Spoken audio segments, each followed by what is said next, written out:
महाराष्ट्र नगर निकाय चुनाव में दक्षिण भारत के एक नेता की चर्चा काफी तेज हो गई है। ये नेता हैं बीजेपी के अन्नामलाई, जिनको लेकर राज ठाकरे ने ऐसा बयान दिया कि सियासत गर्मा गई।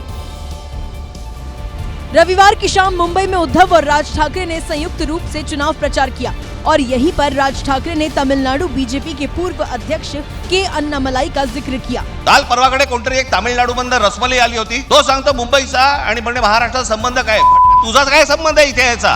मुंबई से हमला हुआ तो अन्नामलाई ने भी चेन्नई से जवाब दिया।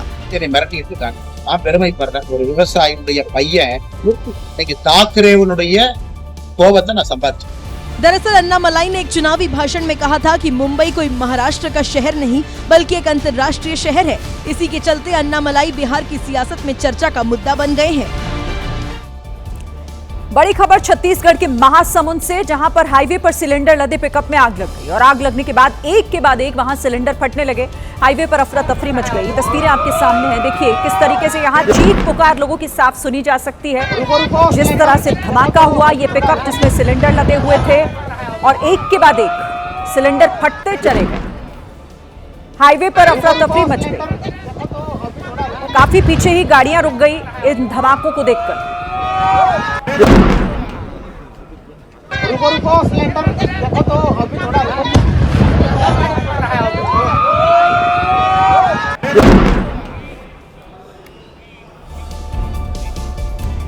बेंगलुरु में 3 जनवरी को हुई सॉफ्टवेयर इंजीनियर शर्मिला की मौत पर बड़ा खुलासा हुआ है। पुलिस की जांच में यह सामने आया कि महिला सॉफ्टवेयर इंजीनियर की मौत आग से दम घुटने की वजह से नहीं बल्कि शर्मिला की हत्या की गई थी।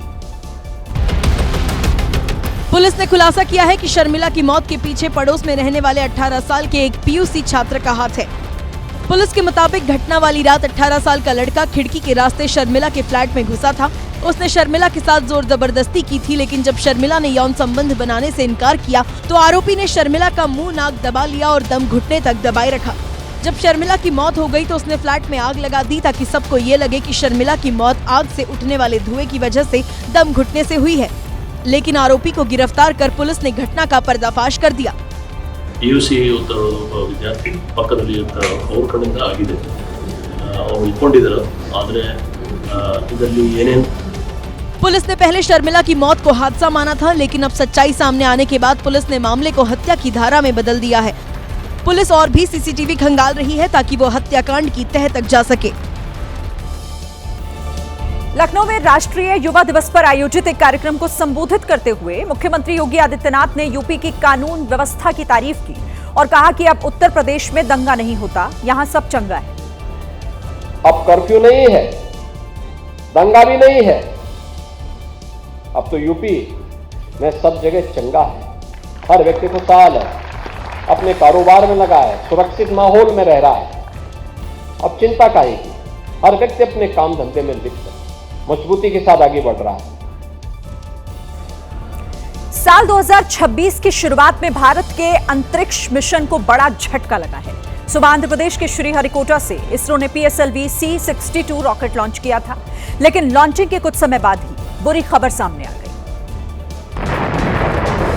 सुबह इसरो का PSLV C-62 रॉकेट 15 सैटेलाइट्स लेकर उड़ा तो इसरो के वैज्ञानिकों के साथ साथ पूरा देश वैज्ञानिकों की इस उपलब्धि पर झूम उठा। S-139 motor and both strap ons ignite. लेकिन कुछ ही देर बाद वो खबर आई जिसकी उम्मीद किसी को नहीं थी। अंतरिक्ष एजेंसी इसरो की तरफ से जानकारी दी गई कि अन्वेषा सैटेलाइट ऑर्बिट में तैनात नहीं हो सका। तीसरे स्टेज में दिक्कत आई और रॉकेट दिशा भटक गया।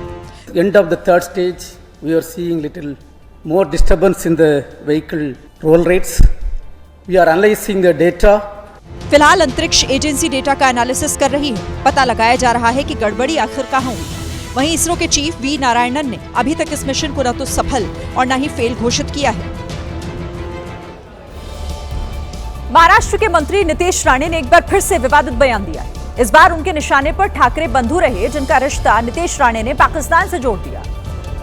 नितेश राणे की जुबान पर इन दिनों सिर्फ हिंदू मुस्लिम वाला मुद्दा छाया है, लेकिन इस बार उन्होंने पाकिस्तान की भी चुनावी एंट्री करवा दी। ये मराठी के नाम पे आप हिंदू भाइयों को, हिंदू समाज को उनको बांटना है, हिंदुओं के बीच में फूट डाल के इनका जो अफवाह पाकिस्तान में बैठा है ना, उसको इन लोग को खुश करना है। नीतीश राणे ने विरोधियों को वोट देने का मतलब भी बताया। उनको मतदान, उनको वोट, मतलब पाकिस्तान में बैठे हुए अब्बा को वोट, कितना आप समझ लेना चाहिए। अब विरोधी कह रहे हैं कि सरकार में बैठे लोगों को जमीनी मुद्दों से कोई मतलब नहीं, ये सिर्फ जनता को बरगलाना जानते हैं। हिमाचल प्रदेश की राजधानी शिमला में बेकाबू ट्रक का तांडव देखने को मिला, जब इस ट्रक ने एक के बाद एक कई गाड़ियों को रौंद डाला। आरोप है कि ड्राइवर नशे में ट्रक चला रहा था। सड़क पर ट्रक अपनी ही धुन पर सवार था। उसके सामने जो आया, जहां आया वो कुचलता हुआ आगे बढ़ गया। वो तो तब रुका जब टकराते टकराते उसका पहिया एक गड्ढे में जा गिरा, नहीं तो न जाने वो अभी कितनी और गाड़ियों को अपना शिकार बनाता। टूटी फूटी इन गाड़ियों की हालत देखिए। सभी गाड़ियों का नक्शा बदल चुका है, कोई कहीं से टूटी है तो कोई कहीं से। कई गाड़ियां तो नालियों में जा गिरी।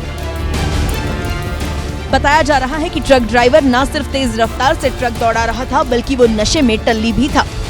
राहत की बात रही कि ट्रक ड्राइवर की टक्कर से किसी को चोट नहीं आई। बड़ी खबर बिहार से, जहां पूर्णिया में बदमाशों ने अगवा कर एक युवती से गैंगरेप किया है। पीड़िता को गंभीर हालत में अस्पताल में एडमिट कराया गया। मामले में पुलिस ने एक आरोपी को गिरफ्तार किया, जबकि 5 आरोपी अभी भी फरार हैं। तो बिहार के पूर्णिया से इस वक्त ये बड़ी खबर, जहां बदमाशों ने एक युवती को पहले अगवा किया और उसके बाद गैंगरेप की वारदात को अंजाम दिया है। पीड़िता की हालत गंभीर है और अस्पताल में उसका इलाज चल रहा है। पश्चिम बंगाल में जब जब चुनाव हुए हैं तो हिंसा जरूर हुई है। वैसा ही माहौल इस बार भी चुनाव से पहले बनने लगा है। अभी चुनाव की डेट आई तक नहीं कि मारपीट की बातें शुरू होने लगी हैं।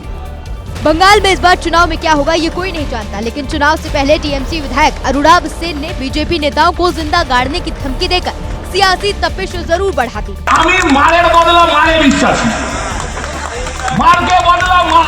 चोर छेच्चोरরা বিজেপি করবে, চুল্লু ব্যবসায়ীরা বিজেপি করবে, আর চুরি ছিনতাই তো দূরের কথা। हावड़ा के बगनान से टीएमसी विधायक अरुणाब सेन की धमकी आई तो बीजेपी ने भी पलटवार किया। बीजेपी प्रवक्ता प्रदीप भंडारी ने आरोप लगाया कि हार के डर से टीएमसी के गुंडे हिंसा और आतंक का सहारा ले रहे हैं। 2026 में ये लड़ाई बंगाल बनाम टीएमसी के महाजंगल राज के बीच होगी। लोकतंत्र के लिए अच्छा तो यही है कि सियासी लड़ाई जनता की उम्मीदों और मुद्दों की पिच पर हो, लेकिन बंगाल का जिस तरह से चुनावी रक्त रंजिश इतिहास है, उसमें शांतिपूर्ण चुनाव संपन्न होना बड़ा मुश्किल है। कानून व्यवस्था बनाए रखने के लिए गली मोहल्लों में जगह जगह सीसीटीवी लगाए गए हैं, लेकिन फिर भी बदमाशों के अंदर कानून का कोई खौफ नहीं। उत्तर प्रदेश के महाराजगंज में इसी बात की गवाही देती तस्वीरें सामने आई। वो बाइक से आए और आते ही कार में तोड़फोड़ मचा दी। रात करीब 10 बजे जब सर्द मौसम में लोग अपने घरों में थे, तब बदमाश 2 बाइकों में बैठकर आए। वो 6 लोग थे, जिसमें से 4 बाइक से उतरे। नकाब पहने ये बदमाश अपने साथ ईंट पत्थर लेकर आए थे। आते ही इन्होंने सीधे कार पर अटैक बोल दिया और रफू चक्कर हो गए।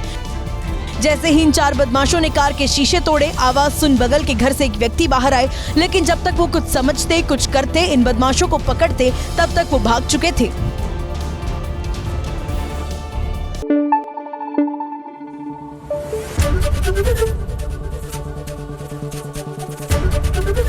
एबीपी न्यूज आपको रखे आगे।